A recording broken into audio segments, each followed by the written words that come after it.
नमस्कार। आप सभी लोगों का अंबांजलि स्टूडियो में पुनः स्वागत है। आज हम क्या डिस्कशन करने वाले हैं। आज जैसे मेरे वीडियो का टाइटल है कि यदि आप चाहते हैं कि आपको भी सारे लोग तवज्जो दें तो आपको कुछ बातों का ध्यान रखना पड़ेगा। जैसे गणेश पुराण के अकॉर्डिंग गणेश जी को एक बार एक प्रतियोगिता हुई तो उसमें सारे देवों को निमंत्रित किया गया और होड़ लगी कि पहले किसको पूजा जाए। तो पहले उसी की पूजा होगी, एक शर्त रखी गई कि पहले उसी की पूजा होगी जो त्रिलोकी की परिक्रमा करके, पूरी पृथ्वी की परिक्रमा करके सबसे पहले आएगा, उसी की प्रथम पूजा होगी। तो अब गणेश जी का वाहन मूषक, तो गणेश जी का वाहन मूषक होने के बावजूद भी उन्होंने इस प्रतियोगिता में भाग लिया और प्रतियोगिता में भाग लेने के बाद अपनी बुद्धि लगाई। जैसा आप पिछली वीडियो में देख चुके हैं कि वो बुद्धि के अधिष्ठाता देवता भी हैं।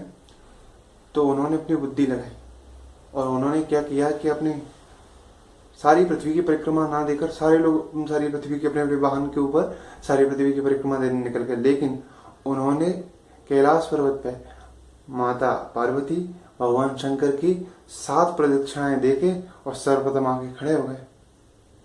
जैसे सर्वप्रथम आके खड़े हो गए तो सबको आश्चर्य हुआ कि ये इनका मूषक वाहन है जो सबसे धीमे चलता है, ये इतना जल्दी कैसे आ गए। तो हुआ क्या, तो उन्होंने फिर अपनी बुद्धि का परिचय देते हुए कहा कि मेरे माता पिता ही मेरे लिए संपूर्ण सृष्टि है, संपूर्ण पृथ्वी है, इसलिए मैंने इन्हीं की 7 प्रदक्षिणाएं कर ली और मैं सबसे पहले आ गया। तो सारे देवताओं ने उनकी बुद्धि की महत्ता को माना कि सचमुच आप बहुत बुद्धिमान हो और आपकी प्रथम पूजा होनी चाहिए।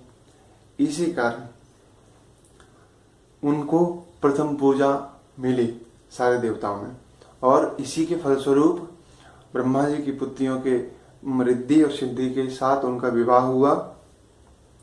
ये एक बात होगी। अब इससे हमें क्या सीखने को मिलता है? इससे हमें यही सीखने को मिलता है कि यदि आप चाहते हैं कि दूसरे लोग भी हमें, प्रथम पूजा का मतलब ये है कि सम्मान करना। आज के समय में हम इसको सीखते हैं कि सम्मान करना। तो यदि कोई चाहता है कि हमें भी सम्मान लोग दें तो सर्वप्रथम हमें अपने माता पिता का सम्मान, माता पिता की सेवा और सारी दुनिया से बढ़कर अपने माता पिता को मानना ही चाहिए, जिसी से हमारा सम्मान हमें मिलेगा। ये और भी पुराणों में वर्णित हुए कि जिन्होंने अपने माता पिता की सेवा की है उनका नाम दिग दिगंतर तक अमर हो गया है। जैसे श्रवण कुमार, उसने अपने अंधे माता पिता की सेवा करने के फलस्वरूप उसका नाम आज भी त्रेता युग से लेकर आज भी अमर है। इसी प्रकार हमें भी अपनी माता पिता की सेवा करनी चाहिए, चाहे वो कितने भी कमजोर हों, कितने भी वृद्ध हों।